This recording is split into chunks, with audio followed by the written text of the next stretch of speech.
It was 1857. They basically started branding tribes, races, clans who used to be in their good books as martial tribes, and the other as non-martial. Hence, Odiyas in general and Khandayatas, who are the Kshatriya caste of Odisha, they were branded as non-martial. Durastha Namadahara Tahara Vichara, which means anybody staying inside the village is eligible to be a Paika, including the non-touchables. A brave leader who was fighting for the sovereignty of his motherland, resistance against oppressive foreign forces, was hanged in a very unique and bone-chilling way. I hope one day all of India will give him the due respect he deserves.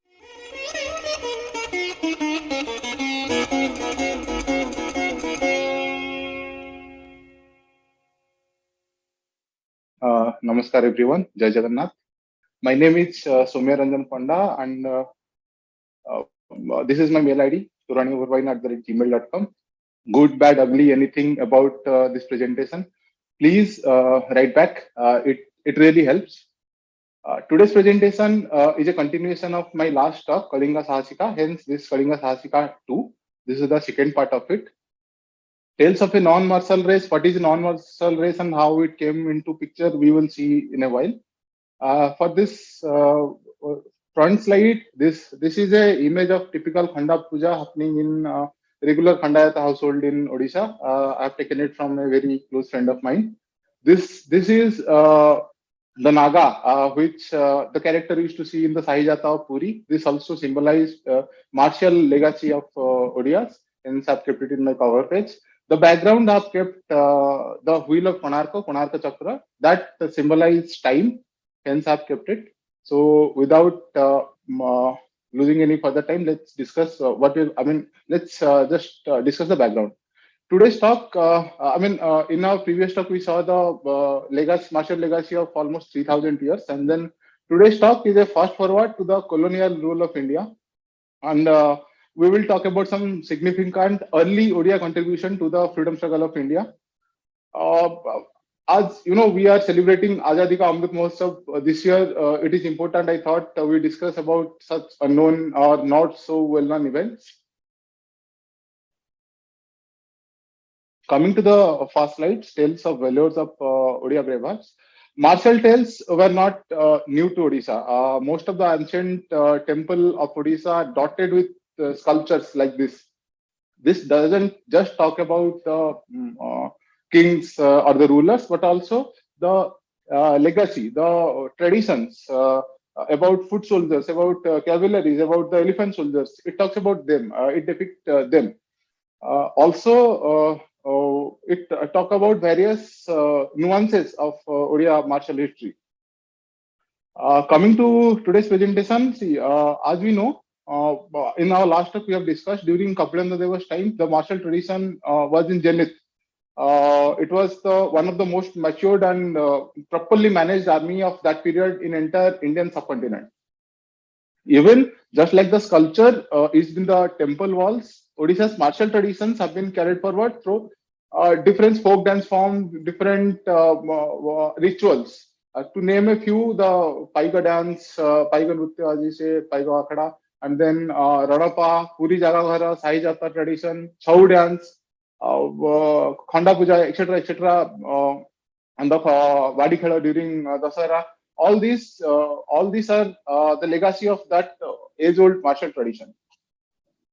Coming to the concept of martial race, the concept of martial race actually is not new to India. From our ancient day, even we were comfortable with the Chaturvarna system. And in Odisha also, like rest of India, we had this Varna system. As a part of my presentation today is non-martial race. Let's see what are the non-martial race.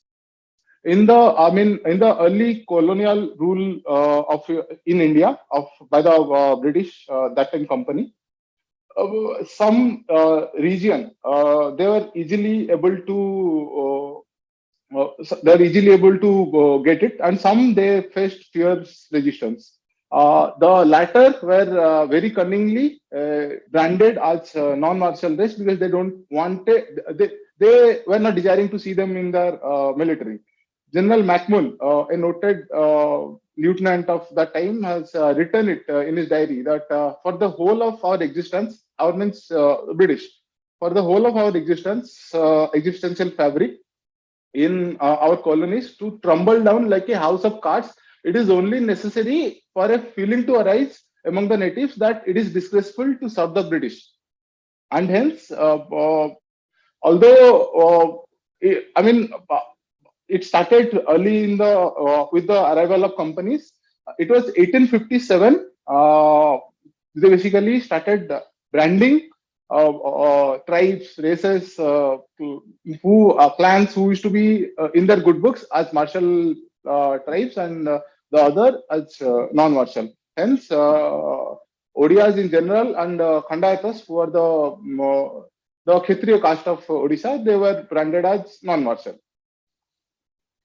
Coming to the British rule and Odisha, in general, we all know that after Battle of Plassey and Buxar, the English East India Company came out victorious over us, followed by an era of renewed darkness and exploitation. For more than 2 centuries or so, India was used, abused by British colonial powers.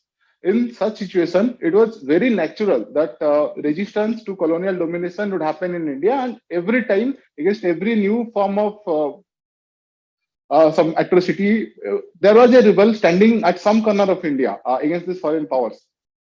Our history books sadly don't talk about these tales and these events.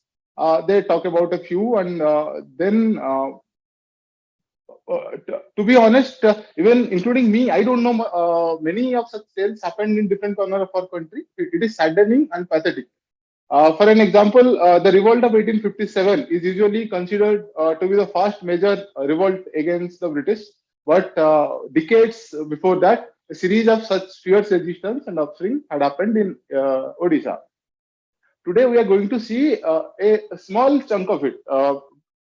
Basically, Odisha's contribution to Indian freedom struggle was immense, and it started from early 1804, 1805, and then it was there till 1957. But today we'll see just the initial rebels. Taking it from forward from my previous talk, after the Suryavanshi sun had set, in previous talk we discussed that significant aspect of Odisha's strength and might during the Eastern Gangas and the Suryavanshi Gajapatis, how Odisha was sovereign and indomitable for a long time, and even if the western, central India, even Deccan and Bengal had fall to and stumbled to these invaders. So could how Odisha was able to manage such, against these invaders for such long time? We have already discussed it in previous talk. Let's discuss what happened next. Why this non-reversible degradation that the largest Hindu empire of 15th century, India, was reduced to a dot in this map. If you'll see, this is Kapilendra Deva's map, and Khordha estate, which is this is the 1803 Khordha map, and there it is basically here a dot. If we'll consider this map, this is Khordha estate. So what happened? Multi-frontal attack, yes. The major reason was external attack, simultaneous multi-frontal attack from different sides, be it the rise of Vijayanagara and frequent Islamic invasions. But trust me when I say this, taking it from the famous House of the Dragon series, the only thing that could tear down the House of the Dragon was itself. The same was the fate of Odisha, especially rise of the Neo Bhakti movement inside Odisha, then rise of treacherous powers, greed of the thrones. I mean, son killing father, again getting killed by some other one and other relatives. These were day-to-day affair after 16th century. Lack of unity was also there. So after this, the last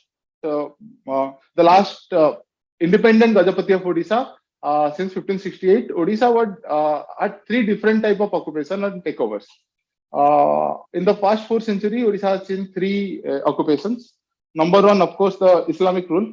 Bengal Afghans and Mughals, they came by 1568 and were in power till 1741. In 1742, interestingly, the Maratha took over under the Bhonslas of Nagpur from 1741 to 1803, almost for more than 50 years. After that, the British came and till 1947. Trust me when I say this, under all these three occupations, Odisha was at the receiving end. They were looted and plundered in various ways. Before going to today's events, let's just talk a bit about who are the Paikas. Paikas were the traditional militia of Odisha. The word Paika itself is taken from the word Padatika, which means infantry. The Paikas were mainly Khandayata by caste, but the name Khandayata itself means that Khanda plus Ayata, who have tremendous control over Khanda or sword. However, referring to the early British text and also local Indic text, Odia text like Paika Kheda and all, we come to know that Khandayatas were not the only one who were enlisted into the Paika army. People from all classes and caste used to be there in this army, especially taking these lines from Paika Kheda.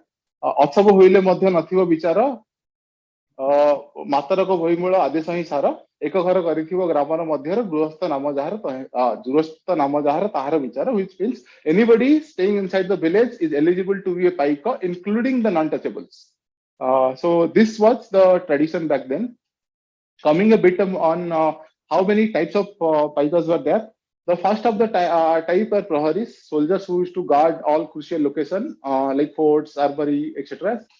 Banuas are the one who used to use the most advanced weaponry. They are the one who used to use firearms those days. It comes from the word bana. Bana in Odia means crackers. The next one in the cities is Dhenkia. Dhenkias were the best of the best in that time. We can say what today's Black Cat commandos are. They also used to be the bodyguard of all kings, then kings' family, Rajagurus, etc. Dhenkias, unlike the other troops, used to have expertise in many disciplines, including bare-hand fighting. In the golden time of the Gajapatis, Dhenkias used to be in the charge of the Gajavahini, the elephant army. Coming to the Chekka Paikas, Chekkas were the guerrilla army of that time. Chekka, the word Chekka in Odia, which we know means Chekiva, or to catch hold something when it is off guard. The next were the Vedwas. Veda, the word itself means information, and Vedwas were the espionage of that time, the spies. Coming to the hierarchy in the army, the Gajapati, the king, in the 18th century used to be the highest in the order. Next, there used to be Rajagurus. There is a popular belief that the king used to have one Rajaguru, but that's not correct. Khordha king used to have four Rajagurus. One for revenue, one for governance and military, one for spiritual advice, and then one for Srivana temple administration. Under the Rajaguru, in charge of the military, there used to be one Dalabhera for each fort. Against each Dalabhera, there used to be three Dalai, and against one Dalai, there used to be Bhuimulas, Nayakas, Paikaras, etc. Then Paikas used to be bottom of the chain. Now, coming to the first person I want to present to you today is Jai Rajaguru, Jai Krishna Rajaguru Mahapatra, the able Rajaguru of Khordha, whose contribution to our motherland is truly unmatched. He was born in Birarageshnapur Sasana village in Srikshetra Puri. His early primary education was entirely done by his mother. Unlike to the popular belief of today that time Odia women were illiterate and oppressed. Also, he had his higher education in the MR Matha Puri and Govardhana Pitha Puri, which is one of the Sarvamanya Mathas established by Adi Shankaracharya himself. Also, for some time, he moved to Kasi, Varanasi for pursuing higher spiritual experience. Apart from this, he underwent trainings like the sword fighting, Malla Yuddha, archery, and all, horse riding, etc., making him expertise in both Shastra and Shastra. Confident, mighty, and charismatic Rajaguru finally went to serve the king of Khordha. Coming to the first chapter, that is Burgi challenge.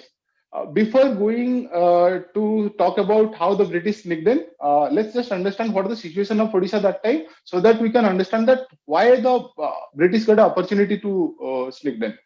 It so happened in the year 1741 that the cavalry of Raghoji Bhonsle, the Maratha ruler of Nagpur, started launching targeted attacks beyond the eastern boundary. This Maratha army used to call Burgi. Burgi used to be one corruption of the Marathi word Bargil, which means light cavalry.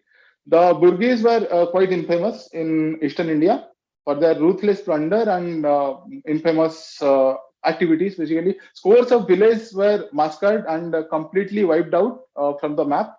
Also, during these attacks, no one was spared. Hindus, including Brahmins, Vaishnavas, Sannyasi, who are generally considered as avadhyas or one should not be killed, they were also not spared. Even people who were spared, they were spared because lucrative taxes can be collected from them. It is sadly and it is pathetic actually that a clan who have produced such glorious leaders like Chhatrapati Shivaji Maharaj, Sambhaji Maharaj, Peshwa Bajirao has been reduced to this with time. Perhaps this was the need of that time for them, but I'm just putting out facts so that we can understand how the tussle between Odiyas and Marathas started by that time. The fight back actually towards the end, like 1890s, 1790s, it was almost nullified. How we'll just discuss. After 50 years of these targeted atrocities, Jai Rajguru started motivating the public to fight back. People started fighting back in many forms. Dense bamboo jungles were planned and created to protect villages. Apart from this, the Vanavasi, the tribes used to be included into the main army, who used to work as the Chekapaikas, or they used to do guerrilla attack. And at many instances, there are proof that even the Burgis used to be killed and thrown into the jungle, the bamboo jungles. Also, the part of this problem was the top management of the Bhonslas in Nagpur were not entirely aware about this situation, what was happening in the beyond their eastern boundaries or in that eastern front. Jai Rajguru took it to the Bhonslas of Nagpur and demanded to put a stop into this. The Bhonslas understood the gravity of the situation and promised to look into this. According to some historian, that's why even at the end of 17th century, sorry, 18th century, it was almost nullified, Varga attacks. Coming to the flashpoint from where all this started, during the Maratha rule in Odisha, actually, they have wondered many times that even after virtually controlling whole of Odisha, why still the Gajapati is considered as king by general public, and also considered as Chalanti Vishnu, the living god, living Vishnu. It is because the Gajapati, with or without power, is the head of temple administration of Puri Jagannath temple. And hence, people used to consider him second to Mahaprabhu Sri Jagannath himself. That's why they were already in a plan to control the temple administration. It happened during Shivabhatta Sathe that the king of Paralakhumundi attacked king of Khorda, God of Khorda. And at that time, king of Khorda seek help of the Marathas. Maratha promised to help in exchange of 1 lakh rupees. Maratha helped, and of course the king of Khorda won, but they were not able to pay that amount. Hence, because the king was not able to pay that amount, he was forced to leave 4 praganas or 4 mahalas estates, Rahanga, Lembai, Serai, and Purushottam Chattar to the Marathas. Purushottam Chattar is somewhere where the temple of Puri is there. So they all are important mahalas, and problem is they were Amrutamanai mahalas, which means the taxes collected from these mahalas used to go to the temple. And after the power change happened, the tax used to collected 20,000 rupees from these 4 mahalas, and it was changed to 27,000 rupees. And again, this entire money was not going to temple anymore. And above this, the people are forced to pay more. And also, Maratha have introduced one pilgrim tax. So it was indirectly affecting the temple's administration because donation money used to be I mean, there is a decline in the donation money because some money was going to pilgrim tax. Hence, people were not happy. Also, that time, many Gajrat kings used to help for temple administration, uh, and they were duly credited for that. Also, I come to know this from a I come to know this from a book called Swaimana Pratika Jai Rajaguru. There, Pandit Nilakantha Das has written about it, and he has read it from one Telugu scripture, Jagannatha Stula Vritantam. Uh, but the truth of that time was the temple, which was once the powerhouse of the spiritual and political, cultural identity of Odisha, was getting. I mean, it was just having mere donation money. It didn't have a process to function. It was tough time for the temple. The British, with their cunning methods, sensed this opportunity and tried to sneak in. The East India Company, by this time actually, East India Company had already started spreading its tentacles and getting control of more and more provinces. The main challenge for them at this time were the Marathas, because there are many lands in Maratha occupation they are not able to control. Looking and studying the ongoing tussle between the Odiyas and Marathas, Lord Wellesley, the then governor, realized this and sent Colonel Harcourt to the King of Khurda, and one pact happened. This pact is said that happened without the knowledge of Jai Rajaguru because he was strongly against it. This pact happened in the maternal uncle's home of the king in Ganjam. According to this pact, the king will not interfere when the British will attack the Marathas to take the Odisha province from them. And for this, the Marathas will give him back the 4 praganas and 1 lakh rupees. This happened once the job is done. Of course, the British started showing their true color. They were not standing by the promise. For this, the king of Khurda was frustrated and sent his guardian. That time, king was minor, so his guardian advisor was Jai Rajaguru. He sent Jai Rajaguru with 2,000 armed men, tigers, to Baravati Fort. Jai Rajaguru did a gherao of the Baravati Fort. This is the ruins of Baravati Fort, by the way. Did a gherao of the Baravati Fort and demanded all this. He also demanded the pescas money from the British to be reduced. Also, he demanded some amount of the money that was promised earlier. Colonel Harcourt paid some 20,000 rupees, but said that they will not pay anything more. This was frustrating, and in many ways, Jai Rajaguru, after this incident, started armed resistance. So, great act of diplomacy and leadership in many ways. We are not going to discuss every attack happened after this, but we'll just shortly go through what happened next. The British realized that it is practically impossible to have a obedient and easily manageable public in their newly acquired territory, Odisha, as long as Jai Rajaguru is there. They tried approaching the Rajaguru and the king of Khurda separately, that Rajaguru should retire. For this, he will be paid some 50,000 rupees one-time settlement, apart from the monthly pension. They were wrong at sensing Jai Rajaguru's character. I will share an incident. From there we can understand how the Rajaguru was.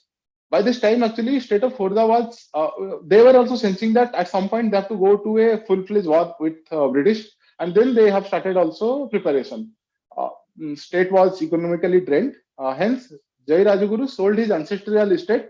His ancestral villa at the Kunde Ventasai Puri to a Maratha gentleman called Somaji, and spent the money for buying equipments and other stuff for the war, for the future war. This was Jai Rajguru's characteristic. At one end, he was offered 50,000 rupees and some pension money. What he did was, of course, he denied that money, but apart from that, he started spending from his own pocket for the state. In October 1804, finally, the British assembled different battalions in the bank of Mahanadi Cuttack. And then, coming to know about this, Jai Rajaguru was very offensive in his approach. He caught the British off guard before they can even think of attacking. They attacked at the Patha of Mahanadi and killed each one of them. That was a major setback for the British at Cuttack. At the same time, joint attack was conducted by the joint force of Ali, Kujanga, Kanika against British force who were trying to sneak in from Pipili Delaga side. They were also forced to retire back. They're not able. I mean, the British were not able to sneak in. It was, of course, shocking and disheartening for Colonel Harcourt, British. They're forced to fall back. They, of course, they rebound in a very vicious manner. But the initial war was so that it was in Khurda's favor. After this, the company force launched their first attack, major offense against the king of Khurda from same Pipili Dalanga side. And there again, 700 Cheka Paikas were came into Khurda's rescue. The British force again fell back to take refuge in Pautpur. Major Fletcher then launched a direct attack to Khurda fort. And this time, see, at some point, even Rajaguru and the army of Khurda knew that they are fighting a lost battle. British were too powerful then. They had all the advanced weaponry and also manpower. Still, the Paika army fought with very indomitable zeal, I'll say.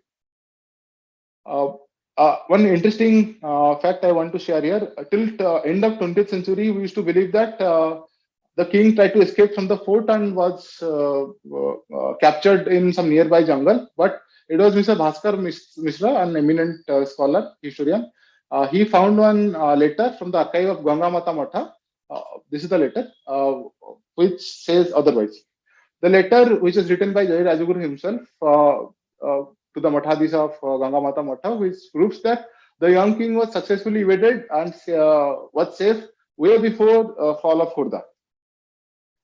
He was kept in disgrace and safely. Especially these lines where it says that Mahasramanku Bahudei Delu, Mahasramanku Bahudei Delu, and Goda Akhtiara Veluku, Se Ghato Deithibe and all, talks about how king was safely evacuated from Khurda fort and he was kept safely in Ganga Mata Matha. What I found really interesting in this letter is that even when the Rajaguru knew that the fate of Khurda was at stake and they were basically losing, he knew that he will be captured, and of course, it is no rocket science to understand what will happen to him next. Still, he was thinking about how the temple administration will function. He has written to the Chhattisgarh Nijognayaka, Vadaparicha, and all the important people of the temple administration from where to get fund, where to get the bhogas, the prasadam, and how to function when he will be not there. Also, like a true warrior, he has written here somewhere. Yeah, ଏଠାରେ ଯାହା ହେବାର ହେବ, ଏଠାରେ ଯାହା ହେବାର ହେବ, ଆମ୍ଭ ଅବସ୍ଥା ଆମେ ବୁଝିବୁ, which loosely translate to whatever will happen here will happen. I'll take care of myself. You don't have to worry about me. This letter's discovery was a landmark in understanding the nature of Paika Vidroh, I'll say. This war, which was initially British thought to win in matter of days, went on for months. But of course, it was definitely because of the able leadership of Jai Rajaguru and also the brave army entirely. It could have been further prolonged way beyond these months, but unfortunately, one traitor named Dodo Singh Patnaik helped the British, showing them some secret path to the fort, thus resulting in the final fall of the fort. The famous Barunai Hills used to be the mute spectator of these velours of the Paika army. Some 7,000 armies were not able to go beyond the Barunai Hills for 3 days. A folklore of Khurda even talks about how two goddesses of Barunai, of Ma Barunai and Ma Aruni, the Barunai Pitha, Ma Barunai and Ma Aruni, fought themselves riding horse and were fighting themselves for the Paikas. Also, one more interesting fact, there is a place near Khurda called Gorujanga, which Goru in Odia means Goru in Odia means cow and Janga means thigh. The British, to demoralize the Paikas when they come to know that they had strong belief on Ma Barunai and Arunai, at Gorujanga, they wrapped some explosive to the thigh of a cow and sent the cow to the temple, and it exploded there. Hence, the sacredness of the temple was lost. And this was disheartening to the Paikas. This is one fact I thought of sharing with you all. Anyway, however, during all this, in November 1804, the downfall of Khurda happened, and the Rajaguru was arrested. He was moved initially to Cuttack and then to Medinipur, far from Khurda. Meanwhile, the king, when he came to know Rajaguru was arrested, he sent a lawyer. British, going beyond the minimum war courtesy, arrested that lawyer itself. Also, later, another traitor named Fateh Muhammad revealed that the king's location, and the British arrested the king also. It is believed that king supposedly wrote a letter to the company, which said that he was not responsible for the war and it was Jai Rajaguru who started it.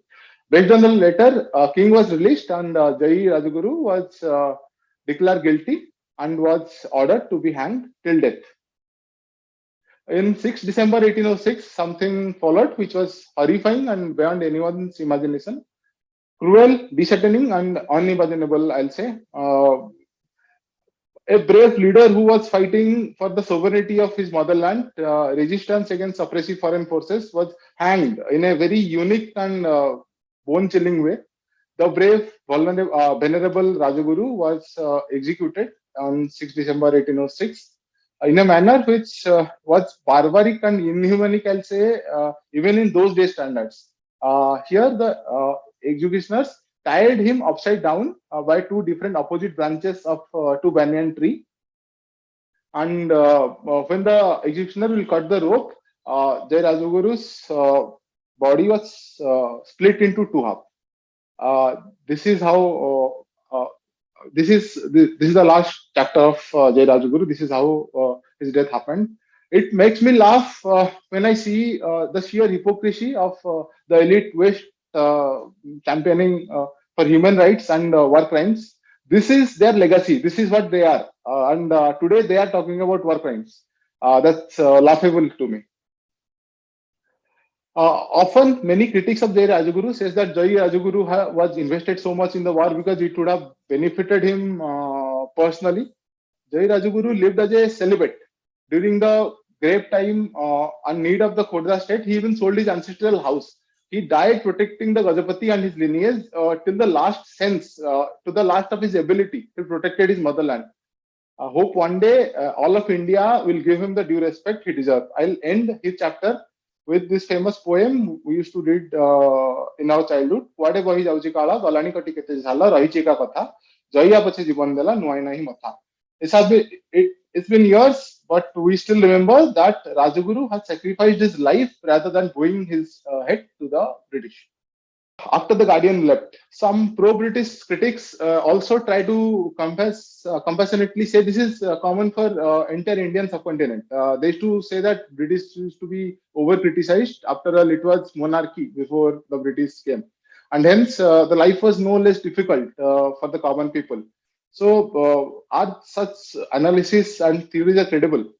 Let's analyze how the British shattered, break their self-sufficient race to mere laborers, starving for providing 2 meals and basic necessity to their family. Warriors, skilled artisans, farmers, businessmen, basically everyone lost their ancestral livelihood, Kulabhuti, hold on to some different work for just to sustain their family. And a few generations later, they started themselves thinking of themselves as losers, as poor. Let's examine this in a bit detailed manner. The first thing the British did after coming is revenue, khajana, what we call in Odia, taxes or revenue was often fixed and increased without even taking consideration of real value of the estate. The British allowed no remuneration, be it time of floods or droughts. Collection of revenue went as per Bengal regulation. Because of the, absolute impractical assessment and failure of crops due to cyclone and floods, the landlord could not pay the revenue to the government for their estate. The areas of revenue used to pile up and then eventually sale of the estate used to happen. In 1807 alone, 266 estate with total jama of more than 3 lakh of rupees were sold at Fort William, Kolkata. Also, as a result of the new settlement, the rent, actually Pikers used to enjoy also the rent-free land, tax-free land. They were as they are the militia of the king, they used to be excluded from the regular Khazana Adar or taxation system. In 1804, they lost their job as Paika, as the fall of Khurda happened, and again after that, the rent-free system was abolished. The Paikas were also forced to pay land revenue. This is one of the main reason of the Vidroh or the rebellion we are going to discuss in future. Labanakara, salt tax. Since the days of Gajapati Kapilendra Deva, from temple inscription of Puri temple, we used to come to know that salt used to be non-taxable in Odisha. Even when the Maratha came, they have not put tax for the salt manufacturing. But it so happened that when British were in power in Bengal initially, they forcefully created a monopoly in salt business, and hence the British are the only one to sell salt to the public, and hence the salt prices were high in Bengal, and that's why smuggling of salt used to happen from Odisha to Bengal. And to stop this, immediately after coming to power in Odisha, British rolled out different plans to establish monopoly in salt production. With the regulation of 1804, 1804 basically talks about they licensed salt production, and in 1814 they completely banned salt production by public. They made it a government affair basically. We come to know by 1860 that the cheap yet inferior Liverpool salt was being sold in large scale in Odisha in a higher price. This is just just not that it took away the livelihood of the salt manufacturer, but also general public as a customer used to suffer for this. That is also one of the reason of the Paika Vidroh. A ban on Kaudi. In Odisha, Kaudi or the sell used to be the regular mode of transaction since 8th century. See, the public were, and the traders, the kings, everyone used to be comfortable in this mode of transaction. Suddenly, after the British came, they ended up the Kaudi system in 1805. It was replaced with the Sikka rupees of Calcutta. The Odisha economy was destroyed by this new monetary system. The peasants, farmers, tradesmen, everyone forget about going to Kolkata. They are not able to go to Cuttack even because they used to lack both this and the Sikka rupees or the silver rupees, which was also in Prachalan in that time. The scarcity was actually frequently this rate, the exchange rate used to be increased also. It is one of the reason of the rebellion also. The importance of literacy and education across the globe. It was this is by the way written Odia Bhasa here. Across the globe, it has been proven that again and again, every time someone try to overpower someone's language, it mostly end up in a mass agitation. Apart from the mother tongue pride, there is to be ground level challenges, which is to be huge. Communication gap between early English administration and Odia public. The administration did not properly consider this problem because majority of the administration was also non-Odia. The people could not understand the British regulation because it is to be translated only to two languages here. Apart from English, it is to come in Farsi and Bengali, but not in Odia. The people's ignorance of the regulation was further exploited by the oppressive middlemen or the clerks, the ambalas. Hence, this is also one reason of the agitation. Also, one of the major reasons was people were more aware, literary. They were more educated. One of the main reasons for this was available of scriptures, sacred scriptures in the vernacular language in Odia. When Lakshmi Purana, for an example, it was written in 16th century, and it talks about even in those days, it talks about casteless society. It talks about women empowerment.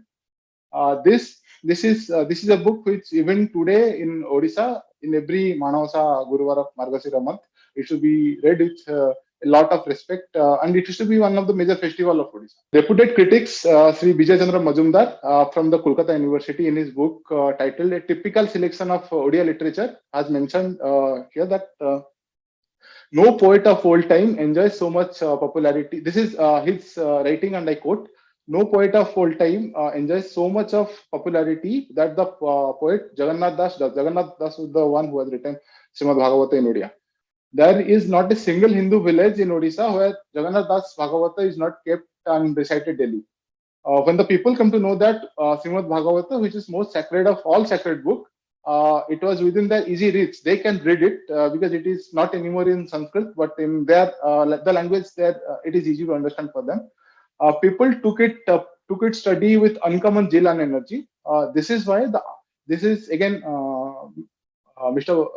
Vijay Chandra Majumdar's writing. He has written that this is why the art of reading and writing known and practiced by common people more extensively in Odisha than Bengal in that time. So, as it is very difficult to suppress a educated mass because people had people used to read not only the scriptures but what is to be the context of the scriptures. There used to be philosophy. There used to be they talk about people's right, how people should conduct themselves, when people should speak up. All these things people knew, and then this is also one reason of Paika Vidroha or the Paika rebellion. The new blue blood. Arriving with the British in Odisha were the newly English educated clerks from the of Indian origin from the Bengal Presidency. Since they were the face of the British company, they were duly rewarded with land grants, and whose land was available to be distributed, the land of the Paikas. These clerks also many times have displayed haughtiness as well. False papers works were done to acquire land, even they targeted the landlords or the zamindars of that time. When the money, the Kaudi ban happened, they started exploiting this by taking additional taxes to convert the Kaudi to Sikka. So again, the province was rife with corruption, and the clerks and the middlemen, Amalas, came to be hated throughout the province in Odisha. Hence, the rebellion began with another leader rising, the Sant of Rudanga, Bakshi Jagabandhu Vidyadhara Mahapatra Brahmavara Rai. Bakshi, the name itself says, I mean, we come to understand from this name, Bakshi and Brahmaravara both. Brahmaravara was the medieval title, Bakshi was the late medieval title for the commander-in-chief of the king. We come to know from Kapilendra Deva's inscription, he was also Brahmaravara. So, as he was next, Bakshi was also next to king, practically. And yet, after the British took over, he initially lost his rent-free land, and he was reduced basically to a pauper. How we'll see in the next slide. He lost his rent-free land in 1804, as I said, and again in 1807, he lost his estate entirely, Rodonga, to one non-Odia speculator called Krishna Chandra Singh from Kolkata. Deprived of his estate, he became a pauper, and actually he was that much popular. We have to credit him for this. That even for 2 years he didn't had any earning. He entirely managed with voluntary contribution of the people of Khurda. He maintained his royal insignia despite of all this. He was attended by retainers also. Bakshi found it entirely impossible, being without any resource, to fight a case against this fraud, this rich man from Kolkata. He already knew that not only it is people's grievance. Everybody was not happy in that time. Everybody was just waiting for one spark. So he channelized all this thing into a revolt, and hence the rebellion begins. The rebellion started in the last week of March in 1817 with the arrival of 400 Kandha from Gumusura to Khurda. They were joined by many rebellious Dalaveras, Paikas under Dalais under Bakshi Jagabandhu's leadership. On the way to Banapur, the insurgents started invading police stations, government offices, looted government treasury, started burning the police station and all. Also, government official of Khurda simply were dumbfounded. They were shocked. Uh, at Khurda, the insurgents set fire even to the official building and looted the treasury. In the meantime, some insurgent Paikas enter Rathipur village, which is in Lembai Pragana. And we'll discuss about this issue in detail. But for now, just come to know that main villain of Paika Vidroha, Charana Patnaik, was killed at this point. He was the Saravrakar of Lembai, and he was killed by Pindiki Baburendra, who we will discuss in a bit. He was killed because of the operation, and his main rivalry was with Bakshi Jagabandhu. He has informed British falsely about Bakshi Jagabandhu's association with the Pindaris and all. That's why the Daroga of Khurda once wanted to arrest Bakshi himself. The wrath of the Paikas didn't stop there. In second week of April 1817, the Paikas and the Kandhas, numbering more than 5,000, entered into Puri under the leadership of Bakshi Jagabandhu. The English captain Wellington found it very difficult to face them and simply flee back to Kotak. Paiko invited the Raja of Khurda, who was living that time in Puri, to be the head of the rebellion. Due to his past experience, he had at 1804. He was in double mind actually. He asked some of the leaders to give him some more time, and by this time also the company started bouncing back to deal with this situation. 5 companies of the native infantry were brought from Medinipur to Cuttack. Martial laws were enforced to the areas where this rebellion was happening in Khorda, Puri, Gop and all. Though the rebellious Paika did significant damage to the British establishment, ultimately they proved to be no match to the English force. By basically because they were more in number, the British, and also they had superior weaponry. By the end of 1817, the rebellion of Khurda was almost suppressed, and actually by end of May, Khurda, Pipili, and Gop was suppressed, but Kujanga went up till October. It took even to October to suppress the rebellion in Kujanga. However, was at the end? Not yet, because though the rebellion was suppressed, Bakshi, his main follower, Krishna Chandra Brahmaravara Rai, they could not be captured. In April 1818, again, Bakshi from the forest hideout of Banapur, Khurda, Gumsur, Nayagad, all started bouncing back, started destabilizing the administration by doing destructive activities, parallelizing the administration, I'll say. By now, the British have largely understood that the best way to restore law and order was to grant general pardon to the common rebels, so that the leader will be helpless and they will be left alone. Initially, it was not fruitful, but as time passed, many people surrendered, and it was hazardous for Bakshi. In a series of events, when the British came to know that Raja of Nayagad was secretly helping Bakshi, they put pressure on the Raja of Nayagad, and slowly, with uh, many round of negotiation, Bakshi was persuaded to surrender. Uh, the government grant was the grant which he used to have by as Bakshi of Khurda, it was taken away from him, and his claim over Rodongo was also gone. But the government granted pardon to Bakshi Jagabandhu on the condition that he will live in Cuttack with some monthly pension. The manner this surrender happened was also interesting. He came riding a elephant. It's said that even the British that time, the British officer to whom he surrendered, they were standing in barefoot that time. Also, was it a surrender? Because Bakshi was very liberally treated and promised to be not, British will not harm him. Even one officer, R. Hunter, he has written in his diary that the British authorities had virtually admit defeat by offering Bakshi Jagabandhu pardon. This is coming from British account, hence make a lot of sense. Though Bakshi surrendered, he was really the victor in this fight between him and British, because British were forced to accept him just with his surrender, and they did nothing to punish him. Coming to the last leader we are going to discuss today, it's Pindiki Bahulendra. Pindiki Bahulendra was the Dalai of Daruthenga village, suburb of Bhubaneswar. Around December of 1817, his army unit, he used to regroup the army unit again after the rebellion of 1817 with Bakshi. And he created an army of his own called Bahubelendra Bahini, started operating from Baranga near Bhubaneswar to Pitapalli in the border of Khurda. They used to storm at the carts transporting government revenue from Khurda to Cuttack to seize the government treasury. Used to kill, eliminate the government officials. the money they used to seize, they used to finance again freedom struggle movement during that time, similar to the Robin Hood style, I'll say.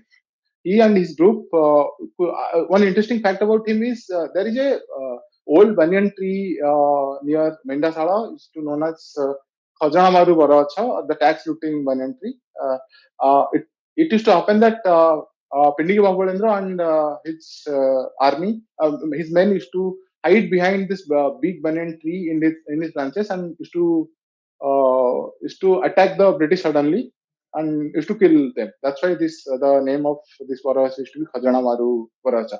Pindiki was the leader in the execution of Charana Patnaik we discussed a while before. Betrayed by childhood friend. Pindiki Bahubalendra, in a series of shameful events, he was betrayed by Dhruva Harichandan, one faithful childhood friend. Dhruva Harichandan drugged Pindiki Bahubalendra when he was in Dhruva Harichandan's house having dinner, and British seized him when he was unconscious. One more phenomenal fact about him that even when the British seized him and imprisoned him, in a very daredevilish way, he was able to flee by skillfully removing the iron chain and diving into Katazudi River. However, long story short, in Baranga, Pindiki Bahubalendra was shot dead trying to escape the British custody for the third and penultimate time. Pindiki Bahubalendra has shown exemplary courage and wisdom throughout his life and signed as a bright martyr even in the darkest hour of British oppression in Odisha. He is one of those who choose to die but not surrender. He is one of those leaders who has been very underplayed in both India's and Odisha's history of freedom struggle, I'll say. Coming to the next leader, Tapanga Dalabehra, Samanta Madhavachandra Rautare. Samanta Madhavachandra Rautare used to be the Dalabehra of Tapanga, the head of Tapanga fort.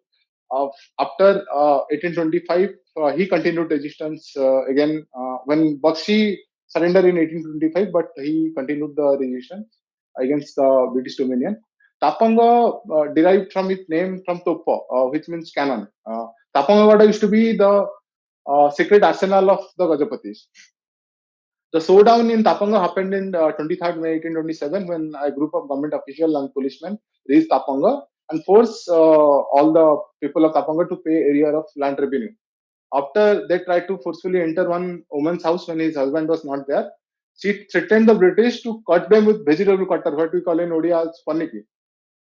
And at this time, Tapanga Dalabehra, Samanta Madhavachandra Rautare came to the spot with his spikers and drove the British out, killing 2 of the British officers and injuring many more of them, which eventually led to the war. Following the incident, the British on 26 June 1827, with an army of 200 cavalry and 700 gunmen under the command of Colonel Harcourt, came to fight on 26 June 1827 with the native army of 300 pikers, 200 special Khandayatas, and then in the final formation there used to be 200 gunmen also to face the British. Day 1 went completely to Tapanga's favor. 115 British soldiers were killed and only 3 of Tapanga's loss was 3 pikers. In day 2, from both sides, almost 80 soldiers martyred. On day 3, one significant loss happened to Tapanga. Senapati Dhanurja Srichandan, who was leading from the front, was shot dead by Colonel Harcourt. After this, directly Samanta Madhavachandra Rautare came to lead the site. And in the next day, 80 British soldiers were martyred and 50 pikers were martyred. Coming to the last chapter, treachery. The Karana of Dadima Chagadia, Mosam Karana or Madhusan Patnaik passed all secret information to the enemy camp in the promise of a few rent-free lands. This rent-free lands has been given to many people. Actually, these are British have called it Nimakharam Jagirdari. People that time didn't know the meaning of Nimakharam Jagirdari and used to be proud of this Jagirdari.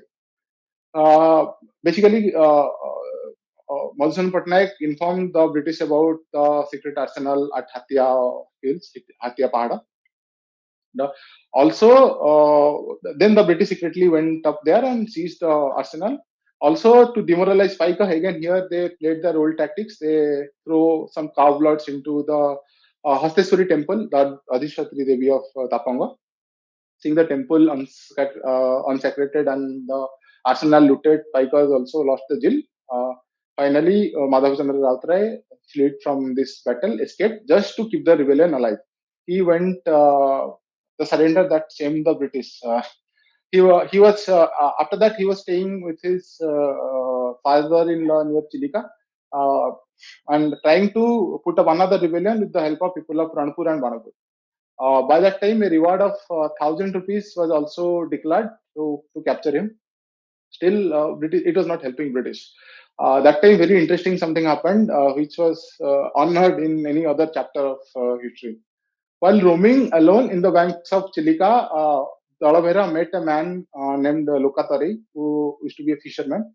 He asked the Dalavera about the way to Tapangawada because he didn't know that he was the Dalavera. I mean, he's talking to the Dalavera. When the Dalavera asked him why you want to go to Tapanga, he said that he want to meet the Dalavera of Tapanga, Samanta Madhavchandra Rautrai, because he came to know that Samanta Madhavchandra Rautrai used to be a very generous man. He has lost his boat and his home in the previous cyclone. He want the Tapanga Dalavera to do some monetary help to him. By this time, Dalavera had already lost his army. Source of income was almost zero. And then, emotionally breaking down, Dalavera simply took this army and went directly to the British as surrender and asked the British to pay this 1,000 rupees directly to this man, saying that uh, uh, this man has pursued me to come here and you should pay this 1,000 rupees to it. That's how this surrender was a shame for the British. Though initially he was kept in Khurda, Dalavera, but eventually he was released because people know once he will be. I mean, the British know that once he will be punished, there is a chance that people will again revolt. That's why he in his last life was spent peacefully in Tapanga. The last chapter of today's topic, Aranga Dalavera, Senapati Krithivas Varshani. Banapur's population again rose up to another rebellion in 1836, almost 8 years after Tapanga rebellion. Here in Auranga, one secret meeting happened with leaders like Prithivas Patshani and then Lochan Bisoi, Shiva Bisoi, Panchanan Naik, Sadhu Jani, Dina Jani. They made this meeting and decided to free Banapur from the clutches of British.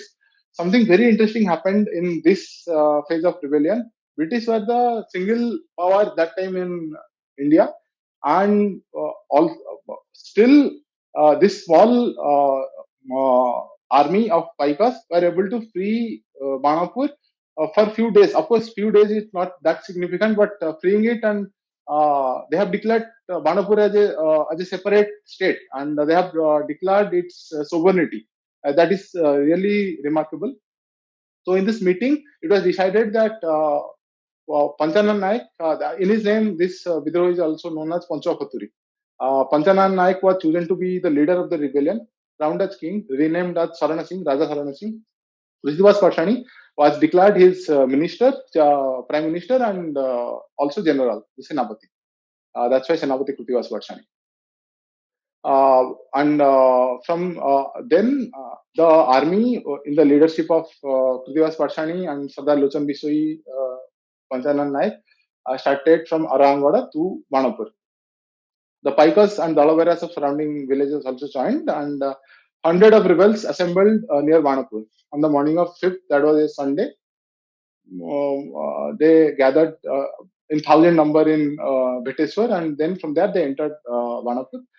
Completely took the control of Banapur. The British fled away. These guys again looted the treasury, burned the police station and all. And from there, they again went to Varkul. Again came treachery in this part also. Like the other cases, with the help of some cunning pro-British people at Vimpur, when the Paikas were not battle ready, they were celebrating basically. They were caught off guard and were arrested at Vimpur. Raja Saran Singh, however, and General Prithviraj Patshani and other leader they fled away from this location, went to incognito mode to Nayagada. Many historians say that Nayagada king was the main culprit in the arrest of all this rebellion latter. However, especially in the case of Senapati Prithviraj Patshani, it's simple that it is his father-in-law who was the main architect in his arrest. Uh, he used to go to one temple for worship, and this news was leaked to the British by his father-in-law. In this, after they all were arrested, Raja Sahani Singh, Krithiwas Patshani, Sibu Naik, and one close associated of Krithiwas Patshani, named Paduki, they were got lifetime Kalapani, what we used to call, or Dipantara Danda.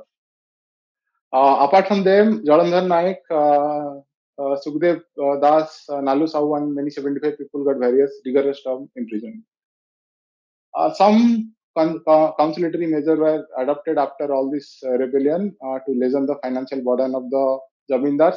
Settlement were again made at reduced Jama. Also, many times the settlement were brought back by the government and given to the original proprietors, the Odia zamindars. The Khandayatas were allowed to retain the Khandayatas, which where they used to be Jagirdars, they are allowed to retain their land. But general paikas, however, they were forced to be part of the general Rayat system of or peasantry. The Raja of Khurda was paid an annual stipend of 2,400 rupees, which was big around. I mean, if you are talking about those days standards, salt was made in reduced rates. The many magistrates took tour of Odisha and realized that corruption and oppression was at peak by the middlemen and the police in that time. This was the story of the Paika Vidroh. However, the story continued with Veera Surendra Sai rising up in Sambalpur. The Kant rised up with Dora Bisoi and Chokra Bisoi. Then a story of Lakshman Naik who get hanged. Raghu Divakar. This is Iram, Raktadirthar Iram.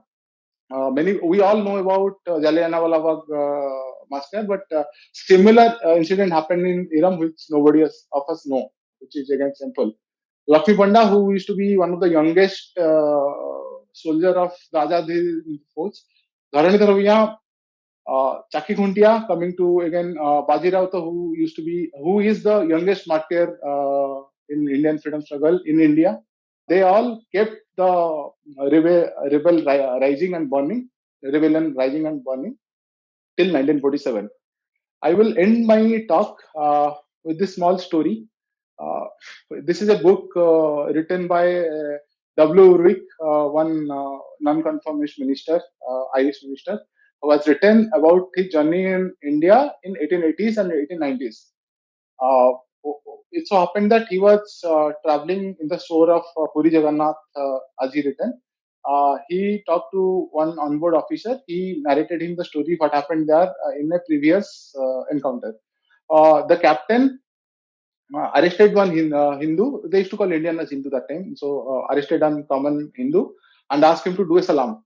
The Hindu calmly replied, "Why should I? You have conquered our race, and I will not do a salam." "Let us see the general," said the captain, and took the guy to the general. The general said, "Make a salam, sir," again.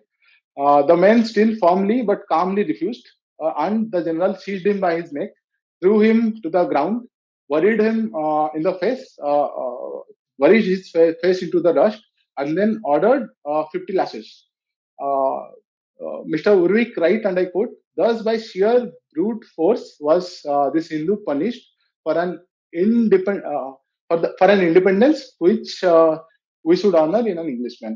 Why I'm narrating the story is the British have taken whatever power was left in Odisha, martial power was left in Odisha.